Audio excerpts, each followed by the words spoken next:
Hello दोस्त, नमस्कार दोस्त। SWA में आप लोगों का तहे दिल से स्वागत है, शुक्रिया है दोस्त। आज हम क्लास 9th की फिजिक्स का फर्स्ट चैप्टर जो है मापन, तो उसमें आज हम कुछ न्यूमेरिकल लगाएंगे मापन चैप्टर के। तो फर्स्ट हमारा न्यूमेरिकल है कि लाल रक्त कणिकाओं का व्यास है जो है 10⁻⁶ मीटर है।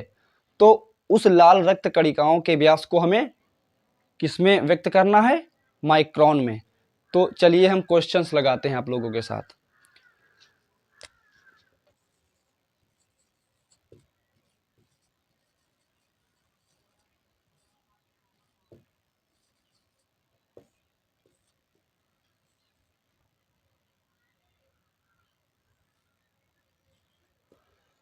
दोस्त, हमारा सब्जेक्ट है फिजिक्स और चैप्टर क्या है हमारा?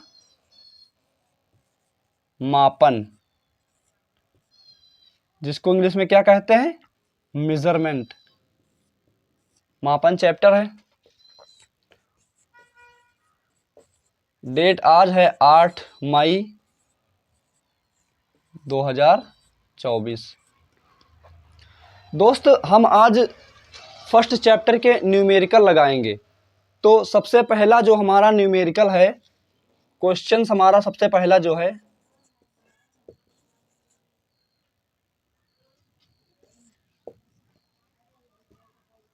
क्वेश्चंस जो हमारा सबसे पहला है, क्वेश्चन है लाल रक्त कणिकाओं का व्यास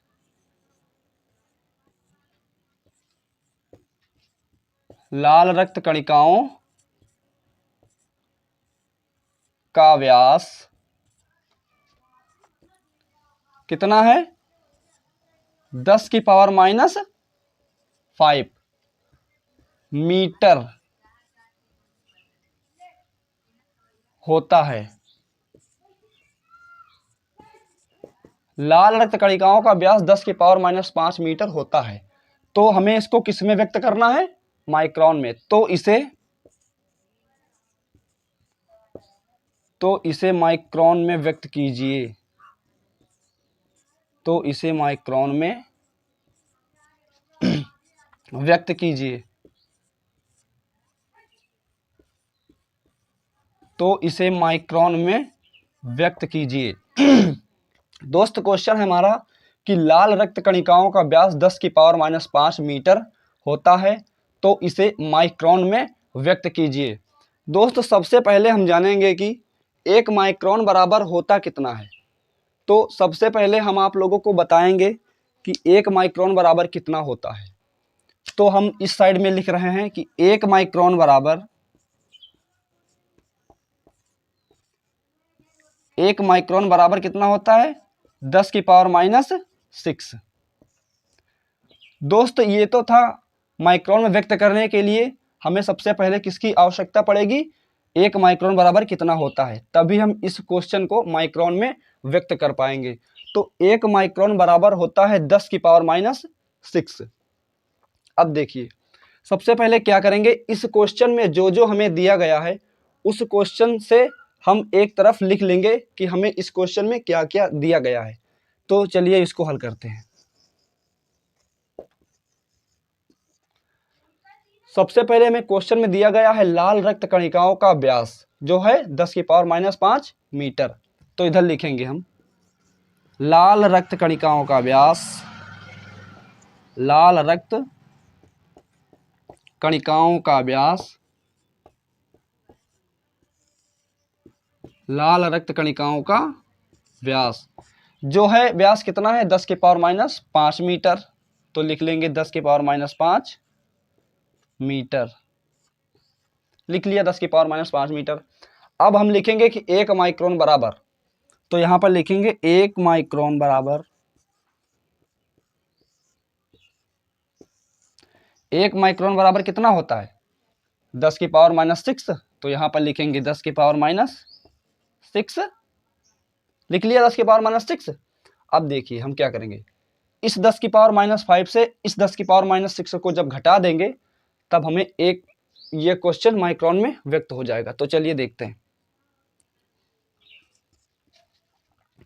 10⁻⁵ इंटू 10⁻⁻6। अब देखिए सिर्फ घातें घटेंगी और कुछ नहीं घटेगा, तो चलिए घात को हम घटा लेते हैं। जब 10⁻⁵ से 10⁻�6 को घटाएंगे तो कितना बचेगा? 10⁻1 ही तो बचेगा। तो यहाँ पर लिखेंगे 10⁻1।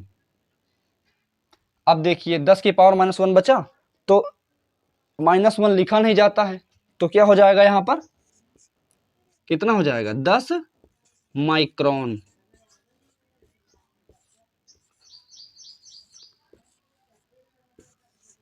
यही क्या हुआ आपका आंसर। अब देखिए हमें करना क्या था?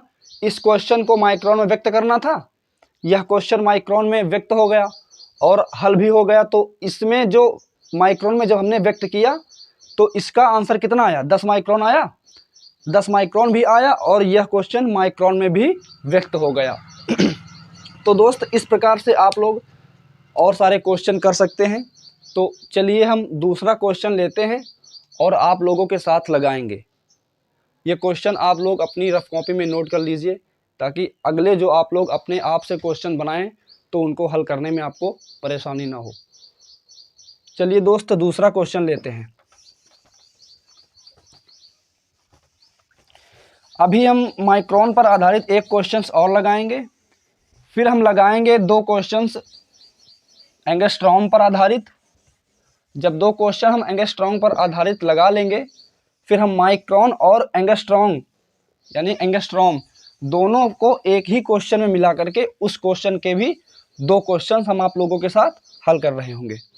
तो चलिए दूसरा क्वेश्चन फिर लेते हैं हम। Question number 2। क्वेश्चन नंबर 2 है कि लाल, वही क्वेश्चन बना लेते हैं। लाल रक्त कणिकाओं का व्यास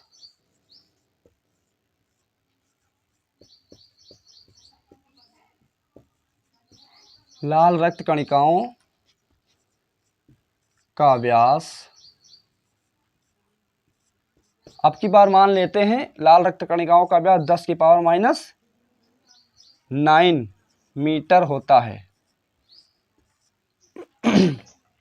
मीटर होता है। तो इसे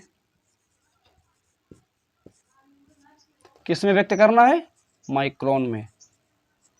तो इसे माइक्रोन में व्यक्त कीजिए। तो इसे माइक्रोन में व्यक्त कीजिए। दोस्त ये हमारा क्वेश्चंस। अब देखेंगे कि इस क्वेश्चन में हमें दिया क्या क्या गया है, उसको सबसे पहले लिखेंगे और हम सबसे पहले यह जानेंगे कि 1 माइक्रोन बराबर कितना होता है। हमने अभी आप लोगों को बताया कि 1 माइक्रोन बराबर होता है 10⁻⁵। यही तो बताया है, 10⁻⁵ मीटर होता है ना। तो हमें इसमें क्या दिया गया है? लाल रक्त कणिकाओं का व्यास जो कितना है? 10⁻⁹ है। तो लाल रक्त कणिकाओं का व्यास कितना होता है? 10⁻⁶ होता है। तो अब इस क्वेश्चन को हम हल करेंगे। सबसे पहले इधर देखेंगे कि एक लिख लेंगे हम यहाँ पर 1 माइक्रोन बराबर कितना होता है? 1 माइक्रोन बराबर कितना होता है? 10⁻⁶ यही तो होता है 1 माइक्रोन बराबर। अब जो जो इस क्वेश्चन में दिया गया है उसको हम एक साइड में लिख लेंगे। तो चलिए लिखते हैं।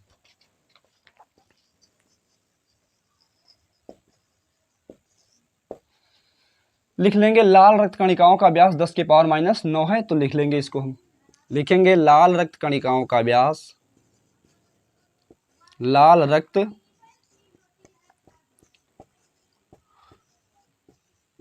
कणिकाओं का व्यास लाल रक्त कणिकाओं का व्यास जो है वो कितना है? 10⁻⁹ मीटर। तो लिख लेंगे हम यहाँ पर 10⁻⁹ मीटर।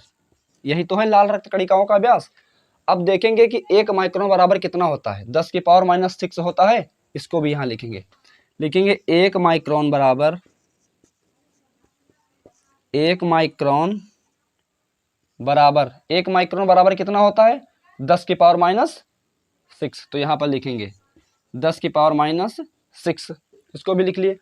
अब इस क्वेश्चन को हम हल करेंगे, तो चलिए हल करते हैं। देखो 10 की पावर माइनस 9 गुणा 10 की पावर माइनस 6। अब इसको हमने इस प्रकार से लिख लिया। अब क्या करेंगे, जो ये घात है 10 की पावर माइनस 9, 10 की पावर माइनस 6, इन दोनों घातों को आपस में घटा देंगे। तो चलिए इसको घटाते हैं। 10 की पावर माइनस 9 से 10 की पावर माइनस 6 को, जब 10 की पावर माइनस 9 को 10 की पावर माइनस 6 से घटाएंगे तो कितना बचेगा? 10 की पावर माइनस 3, यही तो बचेगा। और हमें व्यक्त किस में करना था? माइक्रोन में। तो क्या हो जाएगा आगे? 10 की पावर माइनस 3 माइक्रोन।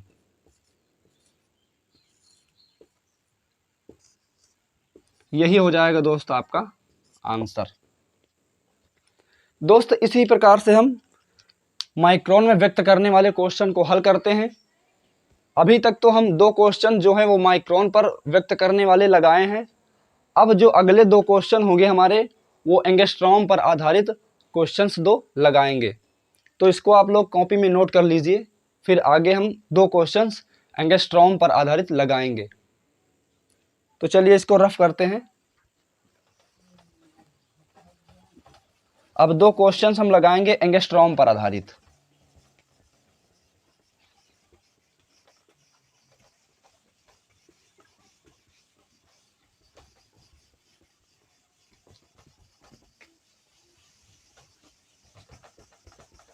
दो क्वेश्चंस हमने अभी तक माइक्रोन पर आधारित लगाए और 2 क्वेश्चंस अब लगाएंगे एंगस्ट्रॉम पर आधारित। तो चलिए अब 2 क्वेश्चन एंगस्ट्रॉम पर आधारित लगाते हैं। तो क्वेश्चन है हमारा,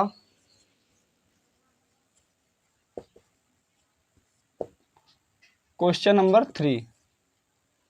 क्वेश्चन लगाते हैं। हाइड्रोजन परमाणु की त्रिज्या, हाइड्रोजन परमाणु की त्रिज्या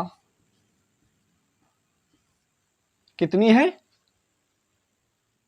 5 गुणे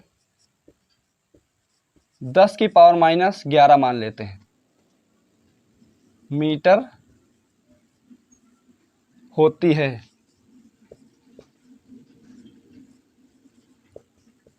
हाइड्रोजन परमाणु की त्रिज्या 5 गुणे 10 की घात माइनस 11 होती है, 11 मीटर होती है। तो इसे एंगस्ट्रॉम में व्यक्त कीजिए। एंगस्ट्रॉम में व्यक्त कीजिए। एंगस्ट्रॉम में व्यक्त कीजिए।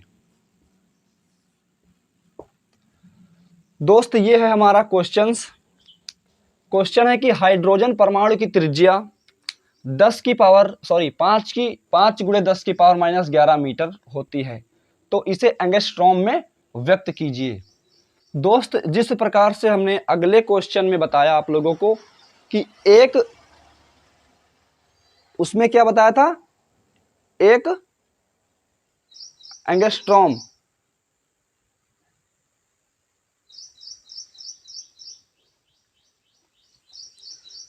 दोस्त ये है हमारा दोस्त ये है हमारा क्वेश्चन है हाइड्रोजन परमाणु की त्रिज्या 5 गुणे 10 की पावर माइनस 11 मीटर होती है। तो इसे एंगस्ट्रॉम में व्यक्त कीजिए। दोस्त हमने अभी आप लोगों को अगले क्वेश्चन में बताया जिस प्रकार से कि एक एंगस्ट्रॉम बराबर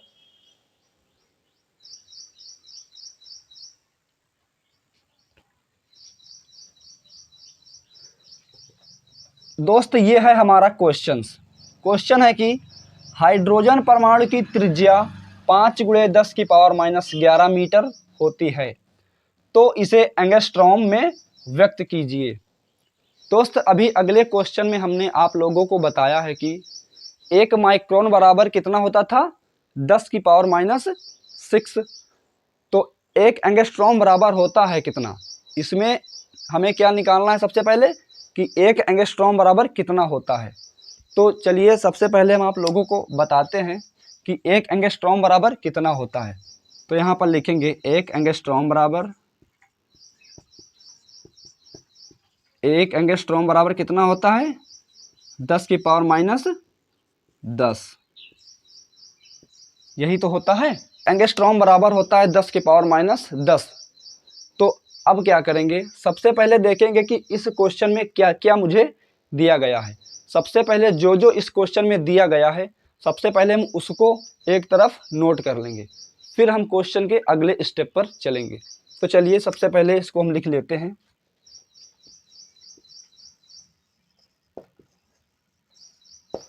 क्वेश्चन में दिया गया है हाइड्रोजन परमाणु की त्रिज्या 5 × 10 की पावर माइनस 11 मीटर। तो लिखेंगे हम यहाँ पर हाइड्रोजन यानी H2 परमाणु की त्रिज्या, हाइड्रोजन परमाणु की त्रिज्या कितनी है, 5 × 10 की पावर माइनस 11 मीटर। यही तो है हाइड्रोजन परमाणु की त्रिज्या। अब देखिए एक एंगस्ट्रॉम बराबर कितना होता है, 10 की पावर माइनस 10। तो लिखेंगे एक एंगस्ट्रॉम बराबर कितना होता है, 10 की पावर माइनस 10, यही तो होता है। अब देखिए इसके अगले स्टेप पर चलते हैं, इसको हल करते हैं। क्या करेंगे, सबसे पहले हाइड्रोजन परमाणु की त्रिज्या लिखेंगे जो है 5 × 10 की पावर माइनस 11 इंटू, अब लिखेंगे एक एंगस्ट्रॉम बराबर कितना होता है। तो एक एंगस्ट्रॉम बराबर होता है 10 की पावर माइनस 10।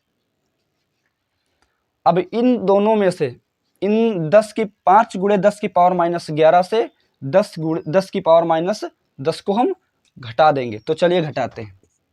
जब 10 की पावर माइनस 11 से 10 की पावर माइनस 10 को घटाएंगे तो कितना बचेगा, 10 की पावर माइनस 1। तो लिखेंगे 5 × 10 की पावर माइनस 1। 10 की पावर माइनस 1 लिखा नहीं जाता है, आप लोगों को भी पहले से पता है। तो इसका आंसर क्या हो जाएगा, 5 एंगस्ट्रॉम। यही क्या हो जाएगा आप लोगों का आंसर। दोस्त इसी प्रकार से हम एंगस्ट्रॉम पर आधारित क्वेश्चंस लगाएंगे। तो उम्मीद है कि दोस्त आप लोगों को इस प्रकार के क्वेश्चंस अपने आप से बना करके हल कर सकते हैं या किसी भी बुक से क्वेश्चंस निकाल करके हल कर सकते हैं। तो एक और क्वेश्चंस हम एंगस्ट्रॉम पर आधारित आप लोगों के साथ लगाएंगे। तो चलिए दूसरा क्वेश्चंस लेते हैं। दूसरा क्वेश्चंस लगा रहे हैं एंगस्ट्रॉम पर आधारित। दोस्तों इसी प्रकार से आप लोग खुद से क्वेश्चंस बना करके लगा सकते हैं। उम्मीद है दोस्त आप लोगों को क्वेश्चन समझ में आ रहे होंगे। तो चलिए एक और क्वेश्चन हम लगाते हैं। क्वेश्चन नंबर 4 है दोस्त की ऑक्सीजन परमाणु की त्रिज्या। क्वेश्चन नंबर 4 है कि ऑक्सीजन परमाणु की त्रिज्या, ऑक्सीजन परमाणु की त्रिज्या जो है वह 10 × 10 की पावर माइनस, यहां पर मान लेते हैं 10 × 10 की पावर माइनस 13 मीटर होती है। ऑक्सीजन परमाणु की त्रिज्या 10 × 10 की पावर माइनस 13 मीटर होती है। तो इसे एंगस्ट्रॉम में व्यक्त कीजिए। एंगस्ट्रॉम में व्यक्त कीजिए, व्यक्त कीजिए। दोस्त ये है हमारा क्वेश्चन है कि ऑक्सीजन परमाणु की त्रिज्या 5 × 10 की पावर माइनस 13 मीटर होती है, तो इसे एंगस्ट्रॉम में व्यक्त कीजिए। दोस्त अभी आप लोगों को हमने अगले क्वेश्चन में बताया था कि एक एंगस्ट्रॉम बराबर कितना होता है। तो एक एंगस्ट्रॉम बराबर होता कितना है, हम आप लोगों को फिर से बता रहे हैं। एक एंगस्ट्रॉम बराबर कितना होता है, 10 की पावर माइनस 10। यही तो बताया था अगले क्वेश्चन में। अब इस क्वेश्चन में सबसे पहले क्या करेंगे, जो दिया गया उसको लिख लेंगे हम। तो लिखते हैं,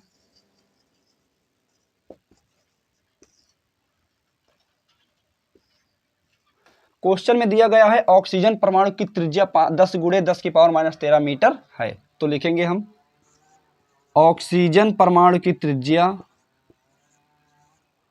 ऑक्सीजन परमाणु की त्रिज्या कितनी है, 10 गुणे 10 की पावर माइनस 13 मीटर। तो लिखेंगे 10 गुणे 10 की पावर माइनस 13 मीटर, यही तो है। अब लिखेंगे कि एक एंगस्ट्रॉम बराबर कितना होता है। तो यहां पर लिखेंगे एक एंगस्ट्रॉम बराबर, एक एंगस्ट्रॉम बराबर कितना होता है, एक एंगस्ट्रॉम बराबर होता है 10 की पावर माइनस 10। तो लिखेंगे यहां पर 10 की पावर माइनस 10। अब हम क्या करेंगे कि ऑक्सीजन परमाणु की त्रिज्या से एक एंगस्ट्रॉम को हम माइनस कर देंगे। तो चलिए हल करते हैं इसको। 10 सबसे पहले लिखेंगे ऑक्सीजन परमाणु की त्रिज्या, तो है 10 गुणे 10 की पावर माइनस 13 इंटू, अब लिखेंगे एक एंगस्ट्रॉम बराबर कितना होता है। तो एक एंगस्ट्रॉम बराबर होता है 10 की पावर माइनस 10। अब हम क्या करेंगे, इससे इसको घटा देंगे। तो पावर से पावर घटाएंगे, जो 10 की पावर माइनस 13 से 10 की पावर माइनस 10 को जब घटाएंगे तो कितना बचेगा, 10 की पावर माइनस 3 ही तो बचेगा। तो लिखेंगे 10 गुणे 10 की पावर माइनस 3। मुझे व्यक्त किस में करना था, एंगस्ट्रॉम में। तो यहां पर क्या हो जाएगा, एंगस्ट्रॉम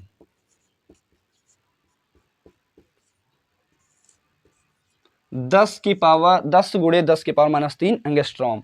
तो यही क्या हो जाएगा आपका आंसर। दोस्तों इसी प्रकार से क्वेश्चंस को हल कर सकते हैं आप लोग भी। अब दो क्वेश्चंस जो हमारे होंगे, उसी दो क्वेश्चन में हाइड्रोजन परमाणु की त्रिज्या जैसे हम मानेंगे, यही मान लेते हैं।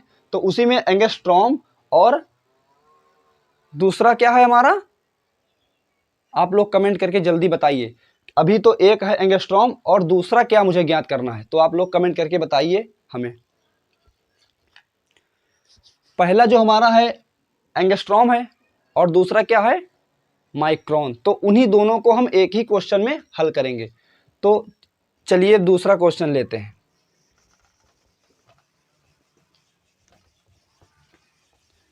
दोस्त अब एक ही क्वेश्चन में एंगस्ट्रॉम और माइक्रोन दोनों हम हल करेंगे। क्वेश्चन नंबर 5 है हमारा, कि जिसमें एंगस्ट्रॉम और माइक्रोन दोनों हम हल करेंगे। दोस्त हमारा जो अगला क्वेश्चन है कि क्वेश्चन नंबर 5,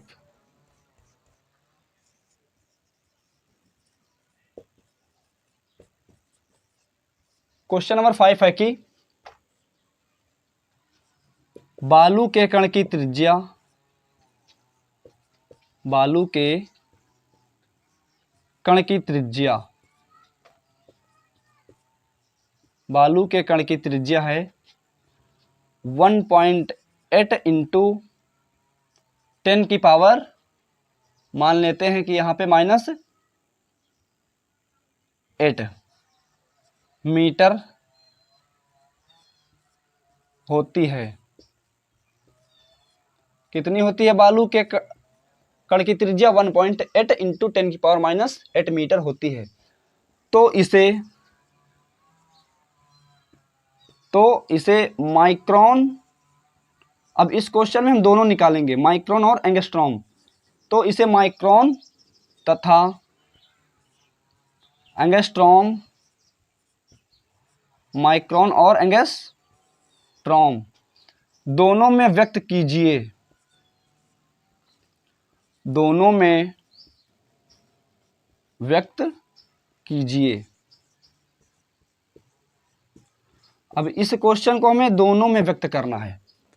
तो सबसे पहले हम 1 माइक्रोन बराबर और 1 एंगस्ट्रॉम बराबर लिख लेंगे इस साइड में। तो क्या होता है आप लोग भी कमेंट करके हमें बताइए। तो इधर लिखेंगे 1 माइक्रोन बराबर कितना होता है, 1 माइक्रोन बराबर जो है वो कितना होता है 10⁻⁻⁶। यही तो होता है। एक ये तो हुआ 1 माइक्रोन, सॉरी 1 माइक्रोन बराबर 10⁻⁶। अब लिखेंगे 1 एंगस्ट्रॉम बराबर, 1 एंगस्ट्रॉम बराबर, तो 1 एंगस्ट्रॉम बराबर कितना होता है 10⁻⁻10। यही तो होता है 1 एंगस्ट्रॉम बराबर। ये तो हुआ 1 माइक्रोन और 1 एंगस्ट्रॉम बराबर लिख लिया हमने। अब सबसे पहले हम निकालेंगे कि 1 माइक्रोन बराबर कितना होता है, वो इधर निकाल लिए। अब हम हल करेंगे सबसे पहले 1 माइक्रोन बराबर, मतलब माइक्रोन में सबसे पहले व्यक्त करेंगे। तो चलिए इसको हल करते हैं।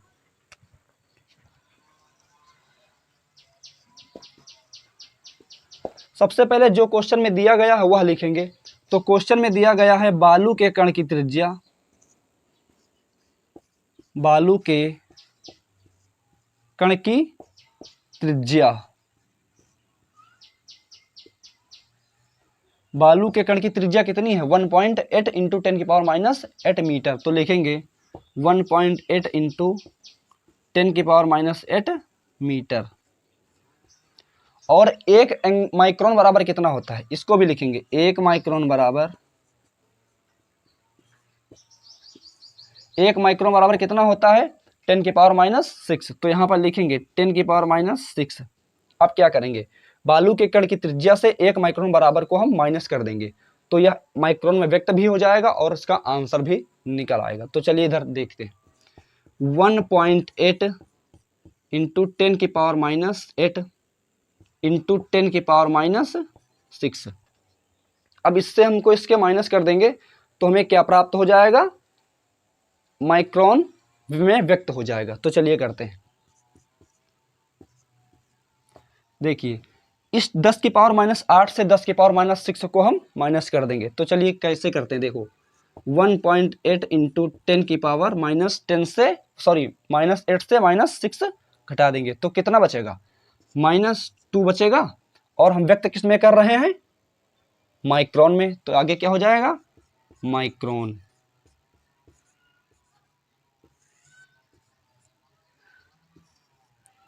यही हुआ आपका आंसर। दोस्त देख सकते हैं आप लोग कि हम इसको माइक्रोन में व्यक्त कर चुके हैं। अब हमारा अगला क्या बचा है, एंगस्ट्रॉम। तो माइक्रोन में हम व्यक्त कर चुके हैं, अगला हम करेंगे एंगस्ट्रॉम में। तो चलिए इसको भी हम रफ कर लेते हैं।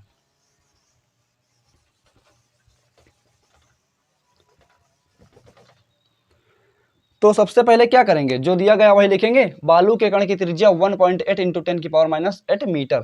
तो लिखेंगे बालू के कण की त्रिज्या कितनी है 1.8 × 10⁻⁸ मीटर है। लिख चुके। अब किस में व्यक्त करना है, एंगस्ट्रॉम में। तो लिखेंगे 1 एंगस्ट्रॉम बराबर, तो लिखेंगे 1 एंगस्ट्रॉम बराबर कितना होता है बताइए कमेंट करके आप लोग। 1 एंगस्ट्रॉम बराबर होता है 10⁻⁻10। तो लिखेंगे 10⁻⁻10। अब हम हल करेंगे इसको। बालू के कण की त्रिज्या से 1 एंगस्ट्रॉम को हम माइनस कर देंगे। तो चलिए करते हैं।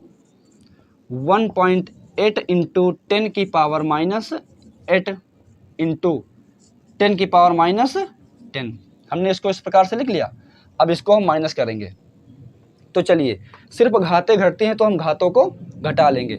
तो जब घातों को घटाएंगे तो क्या होगा, 1.8 × 10⁻⁻8 से -10 को जब घटाएंगे तो कितना बचेगा, -2 ही तो बचेगा, यही तो बचेगा ना।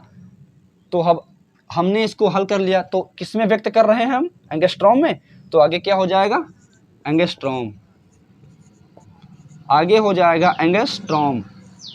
जिस प्रकार से हमने अभी इसको माइक्रोन में व्यक्त किया उसी प्रकार से एंगस्ट्रॉम में भी व्यक्त कर किया भी। तो यही क्या हो जाएगा आप लोगों का आंसर।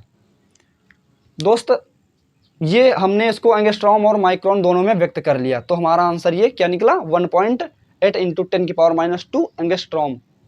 दोस्त उम्मीद करते हैं कि आप लोगों को हमारे द्वारा बताए गए सारे क्वेश्चंस आप लोगों को समझ में आ चुके होंगे।